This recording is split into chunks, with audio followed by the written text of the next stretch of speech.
कमर अली जी, कमर अली जी, ये हजार कमर अली जी, कमर अली जी, ऐसा नहीं है कि सिर्फ कांग्रेस पार्टी में राहुल गांधी की तरफ से मुलाकात की गई है। आपकी पार्टी के भी बहुत बड़े बड़े नाम हैं जिनके ऊपर ऐसे ही गंभीर धाराओं के मामले थे, मुलाकातें तो उनके साथ भी हुई हैं। तो क्या वो सब देशद्रोही हो गए थे क्या? राहुल गांधी मुलाकात करते हैं तो देशद्रोही कैसे हो जाते हैं? कमर अली जी, थोड़ा सा पीछे चलते हैं इस बारे में। इन्होंने आतंकवाद को भी मजहब तोड़ा और स्वार्थ तोड़ा, उसकी बात बता देना बहुत जरूरी है।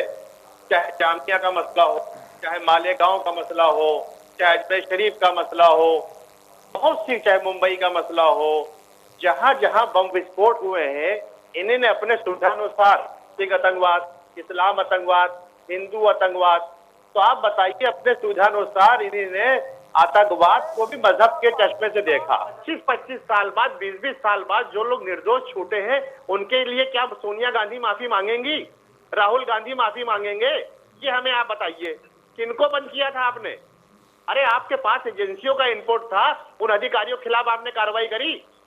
जिन अधिकारियों ने पकड़ा था, जिनको इनपुट मिला था, अरे हम अधिकारियों के खिलाफ ठीक है, लेकिन कमर अली जी, सवाल इसके साथ ये भी खड़ा होगा कि अगर जिनके साथ मुलाकात राहुल गांधी ने की है और कल को अगर वो उनको क्लीन चिट मिलती है, तो फिर क्या आपकी पार्टी की तरफ से माफी मांगी जाएगी कि आपने राहुल गांधी को देशद्रोही कहा?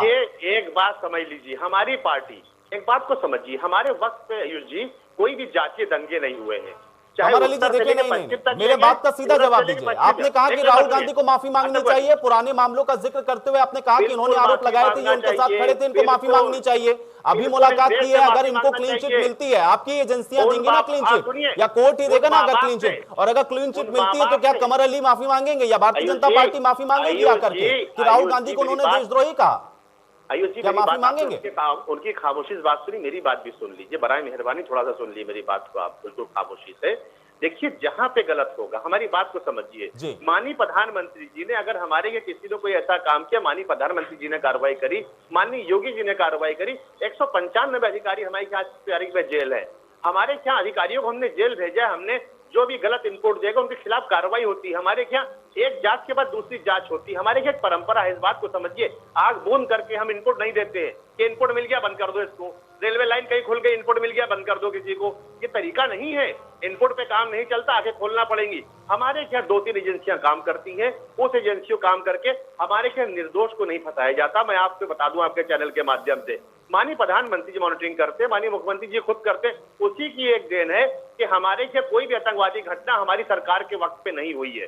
ठीक बात है कमर अली जी, कमर अली जी देखिए, यही सवाल मैंने जावेद जी से भी पूछा, यही सवाल मैंने जावेद जी से पूछा और यही सवाल मैं आपसे फिर पूछ रहा हूँ।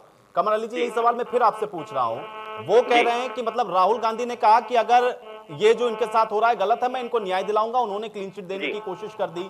आप ये कह रहे हैं कि राहुल गांधी उनसे मिलते ही वो देशद्रोही हो गए, क्योंकि आपने ये साबित कर दिया कि भाई वो आरोपी नहीं, वो अपराधी हैं। दोनों पार्टियों में क्या अंतर है? एक कह रहे हैं कि वो गुनाहगार नहीं है, उसको हम क्लीन चिट दे रहे हैं, दूसरा अभी कोर्ट का फैसला आया नहीं, उसको पहले ही अपराधी साबित कर दे रहे हैं। तो आप दोनों ही लोग अपनी अपनी राजनीतिक रोटियां सेक रहे हैं। देखिए, हम राजनीति की बात नहीं करते, हम देश हित की बात करने वाले लोग हैं। जो देश हित में फैसले होते हैं हम वो करते हैं, ये राजनीति हमेशा। तो देशद्रोही राहुल गांधी को कैसे कह दिया आपने मुलाकात पर? एक मुलाकात पर राहुल गांधी देशद्रोही कैसे हो गए?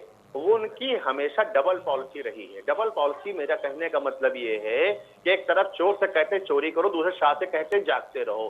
तो ये देखिए परंपरा गलत है, ये बहुत गलत है। एजेंसियां काम कर रही हैं, अगर एजेंसियां कोई गलत काम करेंगी तो माननीय मुख्यमंत्री जी उसके लिए सख्त है, माननीय प्रधानमंत्री जी उसके लिए सख्त है। 195 अधिकारी अपने जेल भेजा आयुष जी, कोई भी अधिकारी कोई गलत करेगा, हमारे SIT है, CBI है, सरकारी एजेंसियां हैं, वो उसको मॉनिटरिंग करती है, उस आदमी के बारे में मालूम करती हैं। बहुत से लोग आपने देखा, एक मथुरा का मामला हुआ था, एक दिल्ली का मामला हुआ, उनको कहा कि आतंकवादी है, इनके आतंकवादी संबंध है, माननीय गृह मंत्री जी ने हस्तक्षेप करके उनको मुसलमानों को भी छुड़वाया। ऐसा नहीं कि नहीं छुड़वाया, बात तो आप समझिएगा।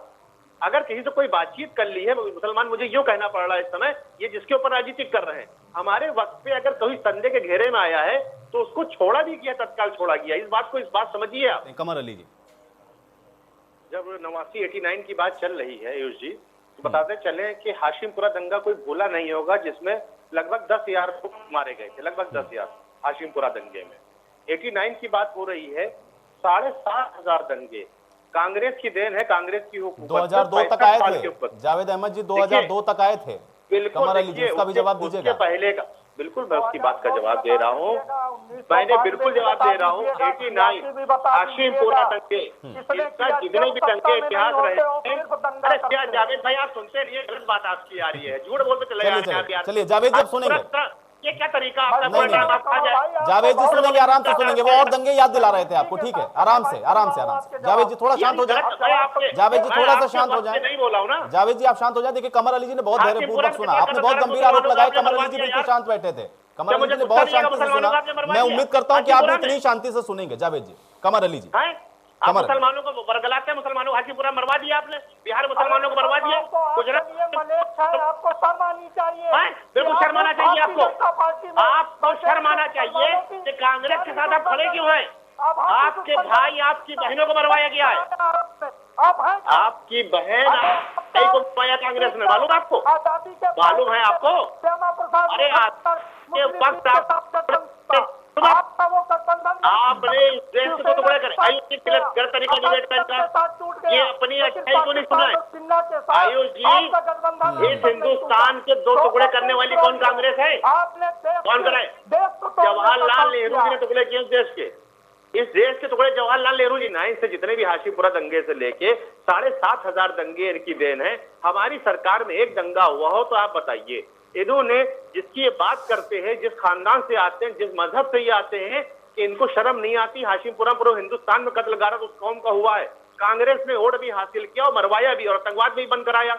आप बताइए, उस कांग्रेस ने हमें डराया, भारतीय जनता पार्टी का डर दिखाया, फिर उसके बाद कत्ल गारत हमारी कौम का कराया, फिर उसके बाद आज ये संपत्ति हासिल करते हैं और उन्हीं मुसलमानों को आतंकवाद के नाम पे बंद कराया जो 25-25 साल बाद छूटे। क्या उनकी बहनों को जवाब दे पाएंगे? उनके भाइयों को जवाब दे पाएंगे? उनके वालिद को जवाब दे पाएंगे? नहीं जवाब दे पाएंगे। पूरी कांग्रेस पार्टी को शर्म आना चाहिए कि मुसलमान को इन्होंने भारतीय जनता पार्टी का हमेशा डर दिखाया, हवा दिखाया, उनको वोट बैंक हासिल किया और आतंकवाद के नाम पे बंद किया। मैं आपके चैनल के माध्यम से बिल्कुल स्पष्ट तौर से कहता हूं कि आतंकवाद के नाम पे मुसलमानों का वोट लिया और उसके बाद आतंकवाद के नाम पे इनको बंद भी किया, 25-25 साल बाद छूटे। देखिए, इन्हीं ने मजहब बांटा, इन्हीं ने मजहब को बांटा। जैसे पाकिस्तान हिंदुस्तान के 2 टुकड़े किए, कांग्रेस ने 2 टुकड़े उसके किए। बंटवारे की राजनीति किसने चालू करी? किसने चालू करी? कांग्रेस ने बंटवारे की राजनीति चालू करी। हिंदुस्तान पाकिस्तान, आप बताइए, जो मेरी सरजमी थी इन्हें पाकिस्तान अलग बनवा दिया। ये कौन सी आपकी राजनीतिक भाई? क्या किस तरह से आप चल रहे थे? आप बताइए, सरदार वल्लभ भाई पटेल जी ने एक जमाने में ये कहा कि जम्मू कश्मीर का जो मामला है आप मुझे दे दिए। जवाहरलाल नेहरू जी ने कहा वो मेरे पास रहने दीजिए, मैं इस मामले को सुलझाऊंगा। कमर अली जी, देखिए इन बातों का बहुत बात जिक्र हो गया, लेकिन योगी जी के राज में अगर कोई उनके खिलाफ बोलता है तो उनके खिलाफ भाई राजद्रोह का मुकदमा हो जाता है। ये गंभीर आरोप लगा रहे हैं, ये दोनों राजनीतिक पार्टियां कह रहे हैं। कांग्रेस भी कह रही है, आज पीएसपी भी समाजवादी पार्टी नहीं है, वो भी यही आरोप लगाते हैं आपके ऊपर। उस बात का जवाब दे दीजिए। आयुष जी, मैं प्यार से आपके जवाब प्रदर्शन में जेल भेज अभी दिया गया सुनिए, भाजपा सरकार में 2 मार्च करके रहे हैं। आ रहा हूँ आयुष जी, दीपू जी मैं आऊंगा, एक बार कमर अली जी को थोड़ा समय दे देता हूँ, नहीं तो नाराज हो। आयुष जी, कमर अली जी जल्दी से खत्म करें। आयुष जी देखिए, आयुष जी ऐसा है कि हमारे वक्त पे जिसने भी गलत काम किया उसमें हिंदू भी बंद हुए हैं, मुसलमान भी बंद हुए हैं। जिन्होंने देश के खिलाफ काम किया है, आज भी देख लिया आप, हिंदू भी पकड़े जा रहे हैं, मुसलमान भी पकड़े जा रहे हैं। पूरी एजेंसी जो इनपुट देती है, हमारे वक्त पे कोई मजहब की बात नहीं होती है, हमारे वक्त पे देश की गद्दारी की बात होती है। जो लोग देश की गद्दारी की बात करेंगे हम उसे मजहब से नहीं जोड़ेंगे। थाना ठाकुरगंज में कार्रवाई होती है, हिंदू मुसलमानों को हिंदू ने कहा, उसको बंद कर दिया हमारी सरकार ने। हम जातीय दंगे नहीं कराते हैं, हम जातीय चीजों को आगे नहीं बढ़ने देते हैं जी, हम उसकी लगाम करते हैं। वही कि वर्जन मेरा बाद में आ जाएगा भाई, जो आप कितने बंद किए 25-25 साल 33 साल बाद बेगुनाह छोटे, उनके बारे में कुछ वर्जन आपके नेता दे दें, आप दे दें, थोड़ा सा वर्जन दे दें। वर्जन जो बेगुनाहों को बंद किया था आपने आतंकवाद के नाम पे, मजहब के नाम पे, उस पर भी कुछ वर्जन आपको देना चाहिए मुझे लगता है। और शुक्रिया आप लोगों का, आप लोगों ने समय निकाला, चर्चा का हिस्सा बने।